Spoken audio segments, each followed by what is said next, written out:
Java প্রোগ্রামিংয়ে সবাইকে স্বাগতম। আজকে আমরা জাভা প্রোগ্রামিংয়ের চতুর্থ অধ্যায় কন্ট্রোল স্টেটমেন্ট নিয়ে আলোচনা করব। প্রথমে একটু জেনে নিই যে কন্ট্রোল স্টেটমেন্ট কী। যখন আমরা প্রোগ্রামিংয়ে কোনো একটা নির্দিষ্ট কাজ যদি বারবার করতে যাই তাহলে তখন আমাদেরকে কন্ট্রোল স্টেটমেন্ট ব্যবহার করা লাগে। তো প্রথমে আমরা এই চ্যাপ্টারের শুরুতে দেখে নিব যে এই চ্যাপ্টারে কী কী টপিকস নিয়ে আমরা আলোচনা করব। প্রথমে হচ্ছে আমরা কন্ডিশনাল এবং আনকন্ডিশনাল যে স্টেটমেন্টগুলো আছে সেগুলো নিয়ে জাভাতে কীভাবে আলোচনা করব এবং সেগুলো কীভাবে জাভাতে ব্যবহার করা হয় সেটা প্রয়োগ প্রণালী দেখব। এরপরে ডিসিশন মেকিং যে স্টেটমেন্টগুলো আছে বিভিন্ন ধরনের সেগুলোর সিনট্যাক্স দেখে নিব। তারপরে বিভিন্ন ধরনের যে লুপিং স্টেটমেন্টগুলো আছে সেগুলোর সিনট্যাক্স দেখব। এরপর হচ্ছে ট্রাই কেস ফাইনালি কন্ট্রোল স্টেটমেন্টগুলো নিয়ে আমরা আলোচনা করব। এরপর হচ্ছে আমরা যে কন্ডিশনাল যে স্টেটমেন্টগুলো আছে সেগুলোর ব্যবহার করে জাভা প্রোগ্রাম লিখব এবং লুপিং স্টেটমেন্ট ব্যবহার করেও জাভা প্রোগ্রাম লিখব। তো আলোচনার শুরুতে আমরা বলছিলাম কন্ট্রোল স্টেটমেন্ট কি। তো কন্ট্রোল স্টেটমেন্ট আমরা নর্মালি হচ্ছে কি যে জানি হচ্ছে কি দুই ধরনের, একটা হচ্ছে কি কন্ডিশনাল আর একটা হচ্ছে কি যে আনকন্ডিশনাল। তো আমরা যখন হচ্ছে কি যে কোনো একটা কাজ যদি বারবার করতে যাই তাহলে সেক্ষেত্রে আমরা কন্ট্রোল স্টেটমেন্ট ব্যবহার করি। তো কন্ট্রোল স্টেটমেন্ট যখন হচ্ছে কি আমরা একটা কন্ডিশনের ভিত্তিতে দিব যে কন্ডিশনটা যদি সত্য হয় তাহলে হচ্ছে কি যে কাজটা করবে, আর যদি কন্ডিশন সত্য না হয় তাহলে সেক্ষেত্রে কাজটা করবে না, এই ধরনের কাজ। অথবা কোনো একটা কন্ডিশন দিয়ে দিব, সেই কন্ডিশনটা ফিল আপ হওয়া পর্যন্ত আমাদের একটা কাজ বারবার পুনরাবৃত্তি করবে। তো এই জন্য হচ্ছে কি যে আমরা কন্ট্রোল স্টেটমেন্টগুলো ব্যবহার করি। জাভা প্রোগ্রামিংয়ে আমরা মূলত কন্ট্রোল স্টেটমেন্টগুলোকে তিনটা ভাগে ভাগ করি। একটা হচ্ছে কি আমাদের কন্ডিশনাল স্টেটমেন্ট, তারপর হচ্ছে কি যে লুপিং স্টেটমেন্ট এবং সর্বশেষ হচ্ছে কি যে আনকন্ডিশনাল বা শর্তমুক্ত স্টেটমেন্ট। এখন আমরা দেখব যে শর্তযুক্ত স্টেটমেন্টগুলো বা শর্তমুক্ত স্টেটমেন্টগুলো কোনগুলা অথবা লুপিং কোনগুলা সেগুলো। প্রথমে আমরা একটু দেখে নিই যে শর্তযুক্ত স্টেটমেন্ট কোনগুলা। শর্তযুক্ত স্টেটমেন্ট হচ্ছে টোটাল 4টা: if, if else, else if এবং হচ্ছে সুইচ স্টেটমেন্ট। অর্থাৎ হচ্ছে কি যে এই স্টেটমেন্টগুলো ব্যবহার করে যখন আমরা একটা কন্ডিশন দিব, কন্ডিশনটা যদি সত্য হয় তাহলে কাজ করবে, আর যদি সত্য না হয় তাহলে কাজ করবে না। এই ভিত্তিতে হচ্ছে কি এগুলো কাজ করবে। তো এক্ষেত্রে তাহলে হচ্ছে কি যে 4টা কেন? সেক্ষেত্রে হচ্ছে কি যে আমরা ইফ স্টেটমেন্টটা তখনই ব্যবহার করব যখন হচ্ছে কি যে আমাদের একটা কন্ডিশন দিব, সেটা যদি সত্য হয় তাহলে কোনো একটা নির্দিষ্ট কাজ করবে, আর যদি মিথ্যা হয় তাহলে কিছুই করবে না। আর এলস ইফের কাজ হচ্ছে যদি একটা কন্ডিশন দিব, একটা শর্ত দিব, তাহলে শর্তটা যদি সত্য হয় তাহলে হচ্ছে কি যে কোনো একটা নির্দিষ্ট কাজ করবে, আর যদি মিথ্যা হয় তাহলে অন্য একটা কাজ করবে, যেটা আমরা এলসের মধ্যে লিখব। এরপরে এলস ইফ হচ্ছে যখন আমাদের অপশন যদি একাধিক থাকে, যেমন আমি প্রথমে একটা শর্ত দিলাম, সেটা যদি সত্য হয় তাহলে ওখানের কাজটা করবে, যদি সেটা মিথ্যা হয় তাহলে পরবর্তীতে আরেকটা শর্ত দিব, তারপর সেটা যদি সত্য হয় সেটা করবে, এর পরবর্তীতে আরেকটা কাজ দিব, মানে ইত্যাদি আমাদের যতগুলো ইচ্ছা আমরা ততগুলো দিব। এবং সর্বশেষ যদি কোনোটা আগের কোনো শর্তই যদি সত্য না হয় তাহলে এলসের মধ্যে যেটা আছে এটাই কাজ করবে। তো এখানে হচ্ছে কি যে আপনি যদি আপনার একাধিক অপশন থাকে, অর্থাৎ 2-এর অধিক যদি আপনার অপশন থাকা লাগে তাহলে সেক্ষেত্রে আমরা এলস ইফ ইউজ করব। তো এক্ষেত্রে প্রথম সত্যটা হবে ইফের মধ্যে এবং এর পরবর্তীতে সত্য সবগুলো হবে এলস ইফের মধ্যে এবং সর্বশেষটা হবে এলস। এটা হচ্ছে কি এলস ইফ স্টেটমেন্ট। আর সুইচ স্টেটমেন্ট হচ্ছে যে এটা অনেকটা এলস ইফের মতোই, তবে সুইচ হচ্ছে কি যে একটা কন্ডিশন নিবে বা একটা শর্ত নিবে, তারপর সত্যটা হচ্ছে কি যে এরপরে আমাদের অনেকগুলো কেস থাকবে। তো কেস যে কেসের সাথে মিলবে সেই কেসের কাজটাই করবে। তো এটা হচ্ছে কি যে আবার একটা ইন্টিজার ভ্যালু অথবা হচ্ছে কি যে কোনো একটা ক্যারেক্টার নিয়ে শুধুমাত্র কাজ করতে পারে, এর বেশি নিয়ে অন্য কিছু নিয়ে সে কাজ করতে পারে না। তো এটা আমরা যখন হচ্ছে কি যে সিনট্যাক্সটা দেখব এবং হচ্ছে কি যে প্রোগ্রাম লিখব তাহলে তখন আরও ভালোভাবে বুঝতে পারবো। এরপরে আসি আমরা লুপিংয়ে। তো লুপিং আমরা প্রথমে বলছিলাম যে আমাদের যদি কোনো একটা কাজ যদি বারবার করার প্রয়োজন হয়, কোনো একটা কাজ যদি আমাদের বারবার করার প্রয়োজন হয় তাহলে সেক্ষেত্রে আমরা মূলত লুপিং ইউজ করি। যেমন হচ্ছে আপনি কম্পিউটার এই শব্দটা আপনি চাচ্ছেন যে 5বার আপনি প্রিন্ট করবেন, যে এই কম্পিউটার শব্দটা আপনি 5বার প্রিন্ট করবেন। তো তাহলে প্রত্যেকবার কি আপনি system dot out dot print line computer এটা এভাবে দিবেন? এভাবে দিতে গেলে তাহলে দেখবেন যে আপনার প্রোগ্রামটা অনেক বিশাল হয়ে গেছে। তো এটা যদি 5বার না হয়, যদি 100 বার হয় বা 500 বার হয় বা 1 কোটি বার হয় তাহলে সেক্ষেত্রে হচ্ছে কি যে প্রোগ্রামটা কিন্তু আপনার অনেক বড় হয়ে যাবে এবং সেটা একদমই অনুচিত একটা কাজ হবে। তাহলে হচ্ছে কি আমরা কেন আর প্রোগ্রামিং করার কেন দরকার? যদি আপনার যদি এত বিশাল করে লিখতে হয়। তো আমরা যখন হচ্ছে কি যে এটাকে অনেক ছোট করে ফেলবো, সহজ করে ফেলবো, সেজন্য হচ্ছে মূলত আমরা এই প্রোগ্রামিংয়ের ধারণাটা আসছে। তো আমরা যদি কোনো একটা কাজকে যদি সহজ করতে চাই, ছোট করে ফেলতে চাই, তাহলে সেক্ষেত্রে হচ্ছে কি যে একই ধরনের কাজ যদি বারবার করতে চাই, তাহলে এই কাজটা করার জন্য আমরা লুপটা ইউজ করি। অর্থাৎ হচ্ছে কি আপনি যেমন কম্পিউটার এই শব্দটা যদি আপনি একাধিকবার প্রিন্ট করতে চান, তাহলে সেক্ষেত্রে হচ্ছে কি আপনি যে কোনো একটা লুপিং স্টেটমেন্ট ইউজ করতে পারেন। তারপরে আপনি কন্ডিশন দিয়ে দিবেন যে আপনি ওই কাজটা কতবার করতে চাচ্ছেন, তাহলে সেটা যদি আপনি সংখ্যাটা দিয়ে দেন, তাহলে সে ততবার আপনাকে প্রিন্ট করে দেখাবে। তো এটা শুধুমাত্র কোনো একটা টেক্সট অথবা কোনো একটা মেসেজ যে আপনি বারবার প্রিন্ট করবেন ব্যাপারটা এমন না।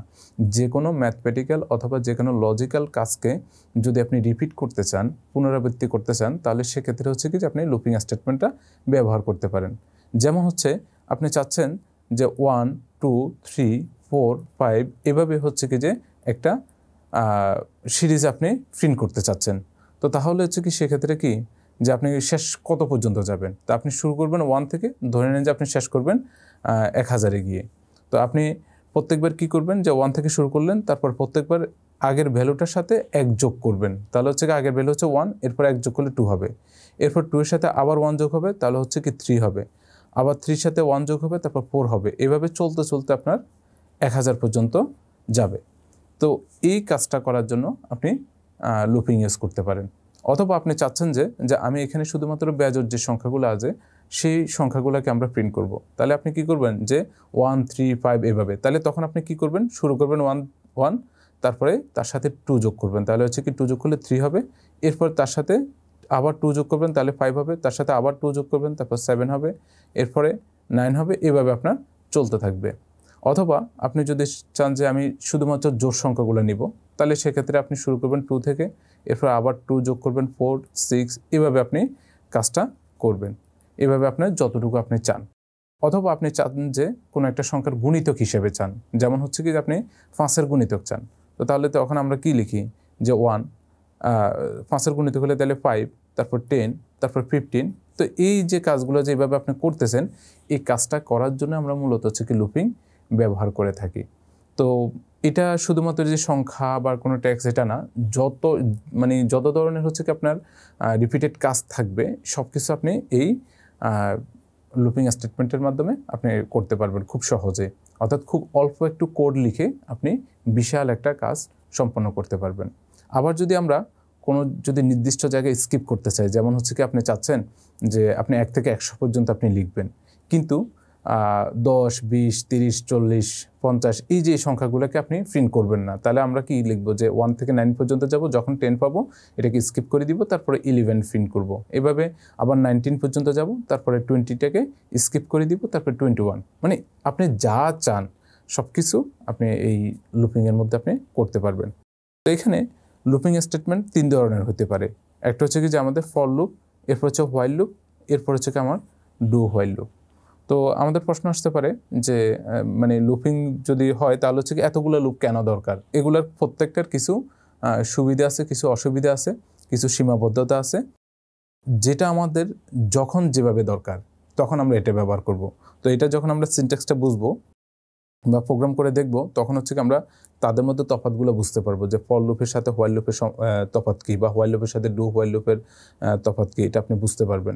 তখন আপনি আপনার কাজ অনুযায়ী আপনি কোন লুপিং স্টেটমেন্টটা ব্যবহার করা দরকার আপনি সেটা বুঝতে পারবেন। তো আরেকটা আমরা বলছিলাম, আমরা নর্মালি হচ্ছে কি যে যখন বললাম যে কন্ট্রোল স্টেটমেন্ট, সেটা হইতে পারে শর্তযুক্ত অথবা শর্ত মুক্ত।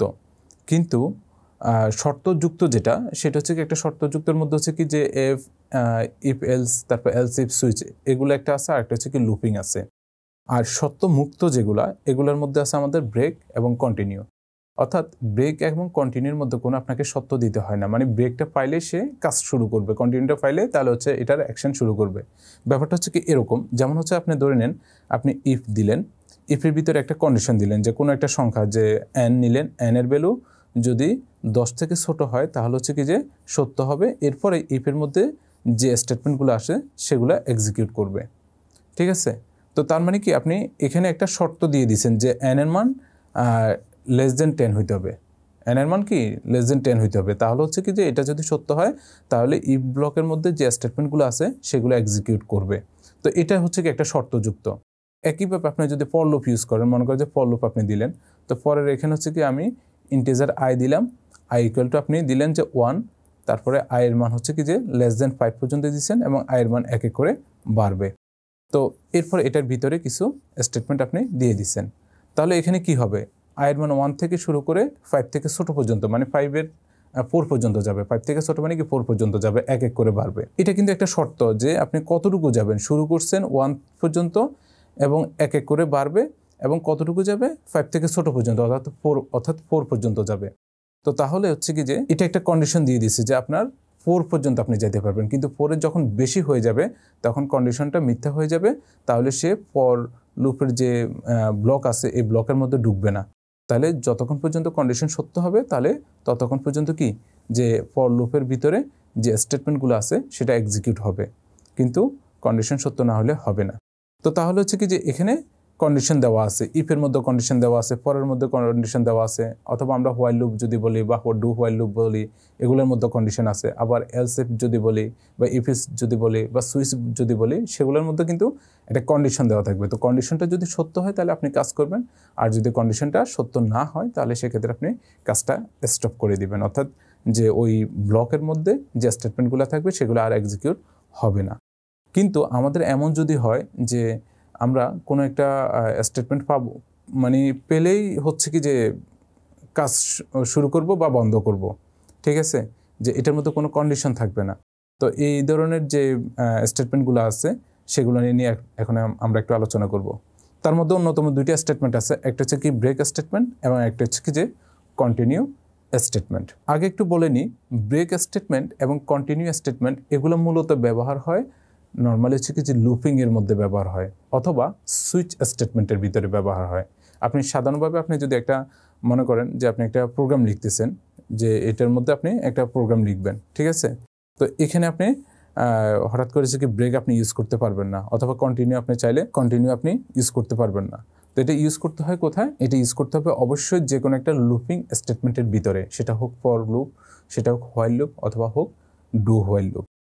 তো অথবা আপনি সুইচের মধ্যেও কি এই স্টেটমেন্টগুলো ব্রেক অথবা কন্টিনিউ এগুলো আপনি ব্যবহার করতে পারেন, বাইরে কোথাও ইউজ করতে পারবেন না। এখন আসি আমরা ব্রেকটা কখন ইউজ করব। যেমন হচ্ছে আমি যদি মনে করেন যে একটা ফর লুপ দিলাম, ঠিক আছে, তো ফর লুপের হচ্ছে কি যে এখানে হচ্ছে কি যে আমাদের শুরুটা দিলাম, তারপর হচ্ছে কি কন্ডিশনটা দিলাম এবং আপডেটটা দিলাম, অর্থাৎ কত করে বাড়তে থাকবে এটা একটু দিলাম। তো এটার মধ্যে আমি কি দিলাম, কিছু স্টেটমেন্ট দিলাম, ঠিক আছে। তো এখন আমরা হচ্ছে কি যে এখানে হঠাৎ করে একটা ব্রেক স্টেটমেন্ট দিয়ে দিলাম, তাহলে যখন হচ্ছে কি যেটা ফর লুপের মধ্যে ঢুকার পরে প্রথম দুইটা স্টেটমেন্ট সে এক্সিকিউট করলো, এরপরে কি ব্রেক স্টেটমেন্ট পাইলো, তাহলে ব্রেক স্টেটমেন্ট যখনই পাবে সে কি করবে, একদম ফর লুপ থেকে বের হয়ে চলে আসবে, মানে অর্থাৎ ফর লুপের নিচে চলে আসবে, ব্লকের নিচে চলে আসবে। তো এখানে কিন্তু এই ব্রেকটা কাজ করার জন্য কোনো ধরনের কন্ডিশন কিন্তু লাগে না, জাস্ট ব্রেক স্টেটমেন্টটা পাইছে সাথে সাথে কি সে লুপ থেকে বের হয়ে চলে আসছে, অথবা হোয়াইল লুপ অথবা ডু হোয়াইল লুপ যে কোনো একটা লুপের মধ্যে হলে হবে। একইভাবে কন্টিনিউর কাজটা অনেকটা এমনই, যেমন হচ্ছে কি আপনি ফর লুপের মধ্যে যদি আপনি এখানে যে কন্টিনিউ দিচ্ছেন, তো কন্টিনিউর মানেটা কি, মানে হচ্ছে সে নিচের যে স্টেটমেন্টগুলো থাকবে, যদি এখানে ব্রেকের জায়গায় যদি আমরা কন্টিনিউ দিতাম তাহলে সে কি করবে, কন্টিনিউ, যে তাহলে হচ্ছে কি যে নিচের স্টেটমেন্টটা সে স্কিপ করে সে আবার উপরে চলে যাবে, তার মানে কি নিচের স্টেটমেন্টটা কখনো এক্সিকিউট হবে না। ব্যাপারটা হচ্ছে কি যে আমি আরেকটু বোঝানোর চেষ্টা করি। যেমন হচ্ছে আপনি ফর লুপটা দিলেন, তো আমরা কন্টিনিউ স্টেটমেন্টটা আরেকটু দেখি, যে এটা ফর লুপের মধ্যে নিলাম, মনে করেন আমি দিলাম হচ্ছে কি যে ইন্টিজার আই ইকুয়াল টু আমরা 1 থেকে শুরু করলাম এবং আয়ের মান <10 পর্যন্ত হবে এবং আয়ের মান এক এক করে বাড়তে থাকবে, এরকম একটা হচ্ছে কি যে আমরা ফর লুপ নিলাম। এখন এখানে হচ্ছে কি আমাদের কিছু স্টেটমেন্ট থাকবে, যেমন হচ্ছে কি একটা স্টেটমেন্ট আরেকটা স্টেটমেন্ট, তারপর আমরা কন্টিনিউ স্টেটমেন্টটা দিব, কন্টিনিউ, তারপর হচ্ছে আমরা সেমিকোলন দিলাম। এরপরে আরও কিছু স্টেটমেন্ট আছে সেকেন্ড ব্র্যাকেটের মধ্যে, অর্থাৎ হচ্ছে কার্লি ব্র্যাকেটের মধ্যে।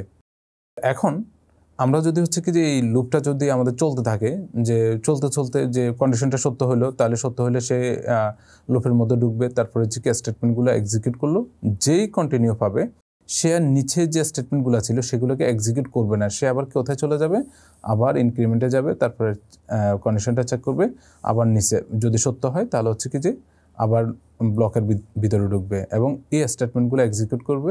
এরপর যদি কন্টিনিউ আবার পায় সে আবার কি করবে, এখান থেকে চলে যাবে। অর্থাৎ হচ্ছে সে কন্টিনিউ পাওয়ার কারণে যদি কন্টিনিউটি পায় তাহলে হচ্ছে নিচের যে স্টেটমেন্টগুলো আছে সেগুলো আর এক্সিকিউট হবে না।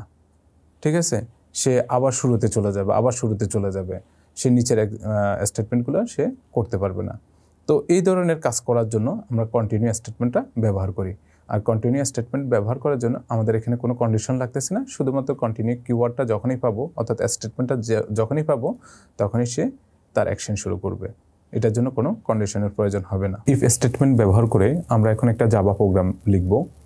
তো ইফ স্টেটমেন্ট ব্যবহার করে একটা জাভা প্রোগ্রাম লেখার জন্য প্রথমে আমরা কি করলাম, যে আমাদের যে আইডি নেটবিনসের মধ্যে আমরা একটা জাভা ফাইল তৈরি করে নিলাম এবং সেই ফাইলের নাম দিলাম হচ্ছে ইফ স্টেটমেন্ট ডট জাভা। তো আমরা তো জানি যে আমাদের ফাইলের নাম যেটা হবে সেটা আমাদের ক্লাসের নামই হবে। তো সেক্ষেত্রে আমাদের কি করতে হবে, যে আমাদের যে ক্লাসটা তৈরি করতে হবে, প্রথমে আমরা ক্লাসটা তৈরি করে নিই। তো আমরা জানি জাভাতে কীভাবে ক্লাস তৈরি করতে হয়। তো আমাদেরকে লিখতে হয় যে পাবলিক ক্লাস, তারপরে হচ্ছে কি যে আমাদের যে জাভা ফাইলের যে নামটা সেটাই আমরা এক্স্যাক্টলি মানে হুবহু সেই নামটাই ব্যবহার করব ক্লাসের জন্য। তো আমাদের নামটা হচ্ছে কি যে ইফ স্টেটমেন্ট। ঠিক আছে, তো এটা আমরা দিব।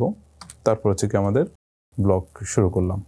এরপরে প্রথমে আমাদেরকে মেইন মেথডটা তৈরি করে নিতে হয়। তো মেইন মেথড কীভাবে লিখতে হয় সেটাও কিন্তু আমরা জানি। প্রথমে পাবলিক স্ট্যাটিক ভয়েড মেইন, এবং এখানে আর্গুমেন্ট হিসেবে আমাদেরকে দিতে হয় স্ট্রিংয়ের একটা আর্গুমেন্ট অ্যারে। এইভাবে আমরা লিখতে হয়। তো এটা কিন্তু আমরা অলরেডি যেহেতু অনেকগুলো প্রোগ্রাম লিখছি এটা আমরা জানি। আমরা এখন একটা সিম্পল প্রোগ্রাম লিখব, যে আমরা দেখব যে আমি এক্স নামে একটা ভ্যারিয়েবল নিব এবং সেটার ভ্যালু দিব হচ্ছে কিছু একটা ভ্যালু দিব, এবং সেটা যদি হচ্ছে কি যে 30-এর ছোটো হয় তাহলে সেটা অ্যাকসেপ্ট করব না, আর যদি 30-এর বড় হয় তাহলে হচ্ছে কি যে অ্যাকসেপ্ট করব। এই কাজটা করার জন্য আমরা প্রোগ্রাম লিখব। তো প্রথম হচ্ছে কি যে এক্স নামে একটা ভ্যারিয়েবল নিব এবং সেটা হচ্ছে ইন্টিজার টাইপের দিব এবং সেটার একটা ভ্যালু আমরা দিব। তো ভ্যালু ধরে নিলাম যে 35। ঠিক আছে, তো আমরা এখানে যে ইফ দিলাম, এরপর এখানে কন্ডিশন দিলাম যে এক্স গ্রেটার দেন 30 কিনা এটা চেক করব। যদি 30 হয় তাহলে হচ্ছে কি আমরা এখানে একটা যে ব্লক দিব, সেই ব্লকের মধ্যে আমরা স্টেটমেন্ট লিখতেছি, যে সে একটা স্টেটমেন্ট সেটা জাস্ট প্রিন্ট করবে যে এটা হচ্ছে কি 30 থেকে বড়, এইরকম একটা স্টেটমেন্ট আমাদেরকে জাস্ট একটা মেসেজ আমাদেরকে শো করাবে। তো সেটা করার জন্য আমাদেরকে কি লিখতে হবে, যে প্রিন্ট করতে হবে। তো প্রিন্ট করার স্টেটমেন্ট আমরা জানি যে system dot out dot print line, এটা আমরা লিখি। তো এই জিনিসগুলো নিয়ে আমরা অনেক আলোচনা করছি। তো এখানে লিখব কি যে দ্য ভ্যালু ইজ, তাহলে আমরা লিখতেছি দ্য ভ্যালু ইজ 30+, এটা আমরা দিব সিম্পল একটা, যে 30 থেকে যদি বড় হয় তাহলে হচ্ছে কি এই মেসেজটা দিব দ্য ভ্যালু ইজ 30+। ঠিক আছে, এরকম একটা স্টেটমেন্ট। এখন এটা যদি না হয় তাহলে হচ্ছে কি আমরা কিছুই করব না, এরপরের স্টেটমেন্টে চলে যাব। আমরা ইফ থেকে বের হয়ে এখানে আরেকটা মেসেজ, আমরা এখানে হচ্ছে কি একটা মেসেজ প্রিন্ট করবো, সিম্পল একটা মেসেজ। তো আমি দিতে চাচ্ছি এখানে যে দ্য প্রোগ্রাম ইজ ফিনিশ, তাহলে হচ্ছে কি যে দ্য প্রোগ্রাম ইজ ফিনিশড, এরকম একটা মেসেজ। সিম্পল একটা, কিছুই না, আহামরি কিছুই না, এরকম একটা সিম্পল একটা মেসেজ আমরা দিলাম। তাহলে আমি আবার একটু বলি যে এখানে একটা ভেরিয়েবল নিলাম এক্স এবং তার মধ্যে একটা ভ্যালু থাকবে। সেই ভ্যালুটা যদি 30 থেকে বড় হয় তাহলে ইফের মধ্যে যে স্টেটমেন্ট আছে সেটা হচ্ছে কি যে এক্সিকিউট করবে, আর যদি স্টেটমেন্ট মানে যদি ফলস হয় তাহলে হচ্ছে কি যে এক্সিকিউট করবে না, ইফ থেকে অর্থাৎ বেরিয়ে যাবে, তারপরের স্টেটমেন্ট চলে আসবে। তো তাহলে হচ্ছে কি যদি আমাদের ট্রু হয়, এখানে এই যে ইফের ভিতরে হচ্ছে কি একটা কন্ডিশন দিছে, এই কন্ডিশনটা যদি ট্রু হয় তাহলে হচ্ছে কি যে এই স্টেটমেন্টটা কি করবে, এক্সিকিউট হবে, আর যদি ফলস হয় তাহলে হবে না। আর এই স্টেটমেন্টটা কিন্তু ইফের বাইরে। তো এটা হচ্ছে কি যে আমাদের স্টেটমেন্টটা ট্রু হইলেও কিন্তু এটা এক্সিকিউট হবে, যদি ট্রু নাও হয় অর্থাৎ ফলসও হয় তাহলেও কি এক্সিকিউট হবে। তো হয় কিনা আমরা একটু সেটা দেখি। তো আমি এটা হচ্ছে কি যে রান করি। আচ্ছা আমি হচ্ছে কি যে এখানে একটু ভুল করে নিছি, সেটা হচ্ছে কি যে আমাদের এখানে মেন মেথডটা আরেকটা ক্লাস ছিল, এখানে মেন মেথডটা দিলাম। আমরা এখান থেকে মেন মেথডটা হচ্ছে কি যে বাদ দিয়ে দিই। এটা হচ্ছে কি মূলত হচ্ছে কি যে একটা প্রজেক্টের মধ্যে একটা মেন ক্লাস থাকবে এবং সেই ক্লাসের মধ্যে মেন মেথডটা থাকবে। তো আমরা মেন মেথড যদি বেশি দিয়ে দিই তাহলে সেক্ষেত্রে হচ্ছে কি যে সে প্রথম মেন মেথডটা এখানে নিছে। তো এখানে আমরা হচ্ছে কি যে এবার আবার রান করে দেখি, তাহলে হচ্ছে কি যে আমাদের মেন ক্লাস হচ্ছে কি যে এখন এখানে আসতেছে যে মেন ক্লাস হচ্ছে কি ইফ স্টেটমেন্ট। তো এটা কিন্তু একটা শিখার ব্যাপার, সেটা হচ্ছে কি আপনি একটা প্রজেক্টের মধ্যে একটাই মাত্র মেন ক্লাস থাকবে এবং সেই মেন ক্লাসের মধ্যে মেন মেথডটা থাকবে। তো যখন হচ্ছে কি প্রজেক্টটা মানে আপনি এক্সিকিউট করা শুরু করবেন, তখন সে খুঁজবে যে মেন মেথডটা কোথায় আছে, সে ক্লাসের মধ্যে যাবে এবং হচ্ছে কি যে সে মেন মেথডের সাথে, অর্থাৎ মেন মেথডের সাথে অন্যান্য যে ক্লাসগুলো আছে সেটা কোনো না কোনোভাবে কানেক্টেড থাকতে হবে, তাহলে হচ্ছে কি যে কাজটা হবে। আর যদি এর বাইরে যদি না হয় তাহলে হচ্ছে কি যে সে কাজ করবে না। অর্থাৎ হচ্ছে কি একটা ক্লাস মানে মেন ক্লাসের সাথে যদি কানেক্টেড না থাকে তাহলে ওই ক্লাসকে সে খুঁজে পাবে না। তো এটা খুবই ইন্টারেস্টিং একটা ব্যাপার। তো এখন হচ্ছে কি আমি মেন ক্লাস হিসেবে হচ্ছে কি ইফ স্টেটমেন্টকে মেন ক্লাস বানিয়ে দিলাম, তারপরে হচ্ছে কি যে এখন রান করছে। দেখেন এখন কিন্তু আমাদের এখানে অ্যান্সার কিন্তু চলে আসছে, যে এখানে প্রথমে দেওয়া আছে যে আমরা যেহেতু হচ্ছে কি এক্স এর ভ্যালু হচ্ছে কি 35 দিছি, তো এখানে হচ্ছে কি আমরা দিলাম যে 35 থেকে বড় কিনা, যদি বড় হয় তাহলে হচ্ছে কি যে আমাদেরকে এই মেসেজটা শো করাবে যে দ্য ভ্যালু ইজ 30+। তো তাহলে হচ্ছে কি যে দ্য ভ্যালু ইজ 30+, এটা কিন্তু হচ্ছে কি যে আমাদেরকে শো করাইলো। এবং ইফের বাইরে যে স্টেটমেন্টটা আছে সেটা কিন্তু ডিফল্ট এক্সিকিউট করবে, মানে অর্থাৎ কন্ডিশন ট্রু হোক আর কি ফলস হোক, তাহলে দ্য প্রোগ্রাম ইজ ফিনিশড, এটা কিন্তু আমাদেরকে সরাসরি প্রিন্ট করে দিছে। এখন আমরা যদি এখানে 35 না দিয়া ধরে নিন আমি হচ্ছে কি যে 20 দিলাম, ঠিক আছে। তো 20 দিলে তো হচ্ছে আমাদের আর কন্ডিশনটা ট্রু থাকলো না, এখন তো কিন্তু আমাদের কন্ডিশনটা ফলস হয়ে গেল। তো তাহলে হচ্ছে কি যে ইফের ভিতরে যে স্টেটমেন্টটা আছে সেটা কি আর এক্সিকিউট হবে না, অর্থাৎ ইফের ভিতরে আর ঢুকবে না। তাহলে সে কি করবে, শুধুমাত্র যে লাস্টের যে স্টেটমেন্ট আছে সেটা এক্সিকিউট করবে, অর্থাৎ হচ্ছে আমাদেরকে মেসেজ দেখাবে শুধু দ্য প্রোগ্রাম ইজ ফিনিশড। তো আমরা হচ্ছে কি এখন এটা রান করে দেখি কি হয়। হ্যাঁ, দ্য প্রোগ্রাম ইজ ফিনিশড। দেখেন যে আমাদের কিন্তু এই ব্লকের মধ্যে যে স্টেটমেন্টটা ছিল সেটা কিন্তু এক্সিকিউট কিন্তু হয় নাই। এখন আমরা এই এক্সের ভ্যালুটা আমি কি করলাম যে 30 দিলাম। এখন 30 দিলে কি হবে আপনাদের কি মনে হয়, যে এটা কি ট্রু হবে নাকি ফলস হবে? এটা হচ্ছে কি যে ফলস হবে। কেন? আমরা হচ্ছে কি যে এক্সের ভ্যালু 30 থেকে বড় বলছি, এক্স গ্রেটার দেন 30, তাহলে 30 থেকে বড় বলছে 30 না, তাহলে 30 হলে তো সমান, আমাদের হচ্ছে কি দরকার হচ্ছে কি যে 30 থেকে বড়। তো তাহলে হচ্ছে কি যে কন্ডিশনটা ফলস হবে। আর ফলস যদি হয় তাহলে ইফের ভিতরে যে স্টেটমেন্টটা আছে সেটা আর এক্সিকিউট হবে না। তাহলে হচ্ছে কি যে এখন আমি যদি এটাকে রান করে দেখি তাহলে কিন্তু হয় নাই। আপনি দেখেন যে এখানে শুধুমাত্র দ্য প্রোগ্রাম ইজ ফিনিশড এটাই আসছে। এখন আমি যদি এক্সের ভ্যালুটা যদি 50 করে দিই তাহলে হচ্ছে কি 50 তো 30 থেকে বড়, তাহলে হচ্ছে কি অবশ্যই কি কন্ডিশনটা ট্রু হবে।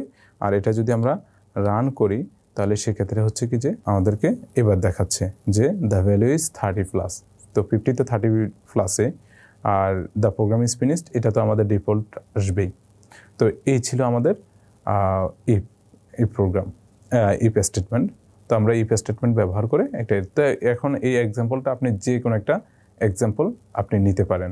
যেমন আমি যদি এটাকে আরেকটাভাবে হচ্ছে কি যে নিতে পারি, তাহলে সেটা হচ্ছে কি যে আমি একটা সংখ্যা দিব, সেই সংখ্যাটা জোড়ও হইতে পারে অথবা বিজোড়ও হইতে পারে, অর্থাৎ ইভেনও হইতে পারে অডও হইতে পারে। তো আমরা একটা সংখ্যাকে কিভাবে ইভেন বা অড কিনা সেটা কিভাবে চেক করব? তো চেক করার জন্য আমাদের একটা সহজ পদ্ধতি হচ্ছে, আমরা মডুলাস যে সাইনটা আমরা অপারেটরে দেখছিলাম, যে অ্যারিথমেটিক্যাল যে সাইনগুলো আমরা দেখলাম সেখানের অন্যতম একটা অপারেটর হচ্ছে মডুলাস সাইন। তো এটা দ্বারা আমরা বের করে নিতে পারি একটা সংখ্যা জোড় কি বেজোড়।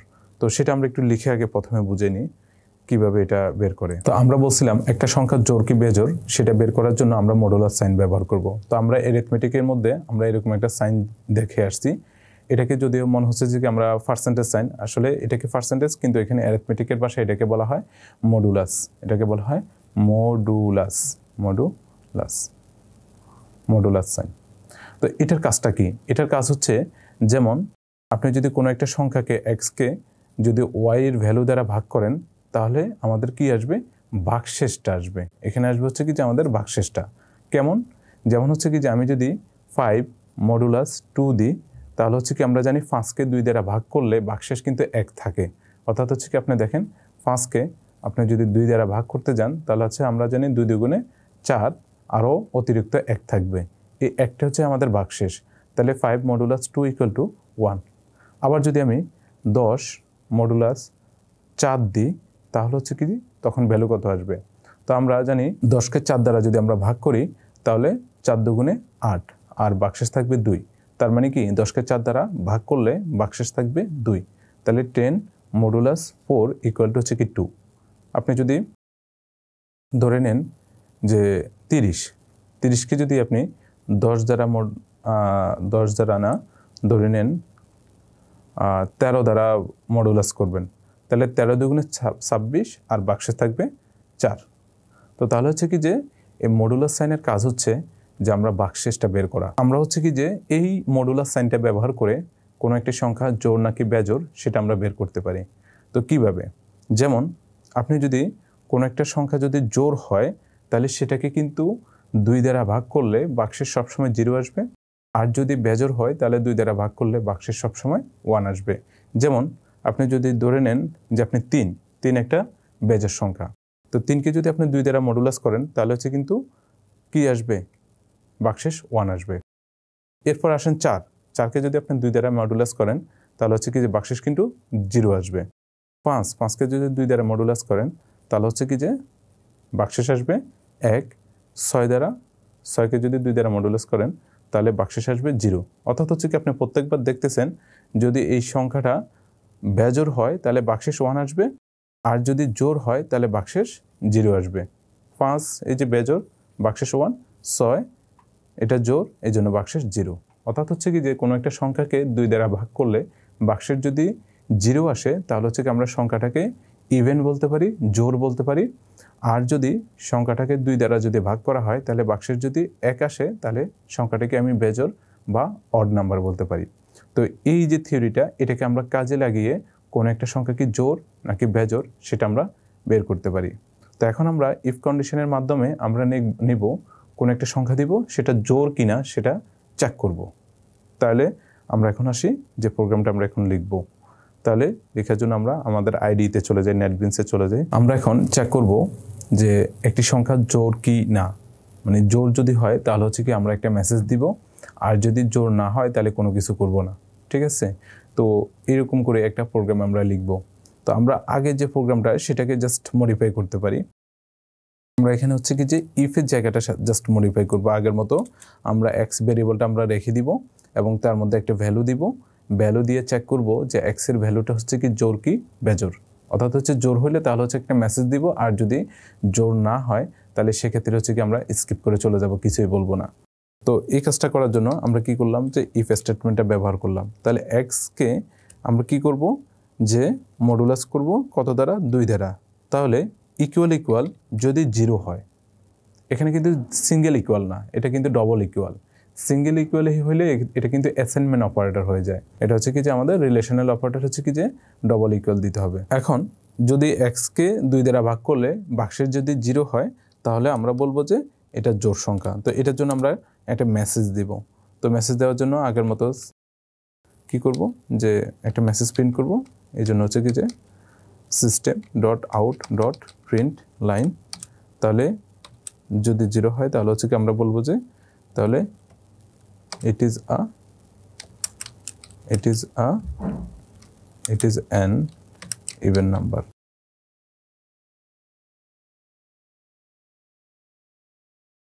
ঠিক আছে?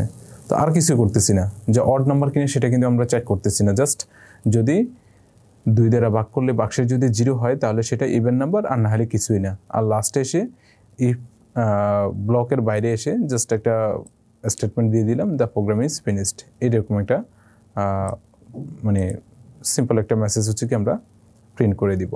তো এখন আমরা এটাকে হচ্ছে কি এখন এক্সের ভ্যালুতে 50 দিচ্ছে, তো 50 কি অবশ্যই কি ইভেন নাম্বার। তার মানে কি আমাদের ইট ইজ ইভেন নাম্বার, এটা প্রিন্ট করবে, আর শেষে কি দ্য প্রোগ্রাম ইজ ফিনিশড, এই দুইটা প্রিন্ট করবে। তো আমরা এটাকে সেভ করে নিলাম, কন্ট্রোল চেপে ধরে এস, এরপর আমরা রান করি। রান করলে দেখেন যে it is an even number. তাহলে এরকম সিম্পল একটা মেসেজ আমরা দিলাম, সেভ করলাম, রান করলাম, it is an even number. তাহলে হচ্ছে কি সিম্পল এই মেসেজটা দিল, আর পরে হচ্ছে কি যে দ্য প্রোগ্রাম ইজ ফিনিশড এটাও শো করাইলো। এরপর আমি যদি এই 50 না দিয়ে যদি 51 দিই তাহলে হচ্ছে কি তখন তো আর এক্সের ভ্যালুটা কি হলো, যে বেজের সংখ্যা হলো, তাহলে হচ্ছে কি ইভেন নাম্বারের যে মেসেজটা এটা আমাদেরকে আর শো করাবে না। তখন আমরা জাস্ট নিচের যে স্টেটমেন্টটা সেটাই এক্সিকিউট হবে এবং দ্য প্রোগ্রাম ইজ ফিনিশড এই মেসেজটা আমরা শুধু পাবো। তাহলে এখন যদি আমরা রান করি তাহলে দেখেন যে আমরা কিন্তু ইভেন নাম্বারের এটা কিন্তু আমরা পাচ্ছি না। ঠিক আছে, শুধুমাত্র শেষের মেসেজটা আমরা দেখলাম। তো এই ছিল আমাদের ইফ স্টেটমেন্ট। তো এরকম আপনি হাজারো কাজ করতে পারেন যে ইফ স্টেটমেন্ট ব্যবহার করে। যদি আমাদের কোনো একটা কন্ডিশন যদি ট্রু হয় তাহলে হচ্ছে কি স্টেটমেন্ট এক্সিকিউট হবে, আর যদি ট্রু না হয় তাহলে কোনো কিছু করবে না। তাহলে এই ধরনের কাজ করার জন্য আমরা ইফ স্টেটমেন্ট ব্যবহার করি।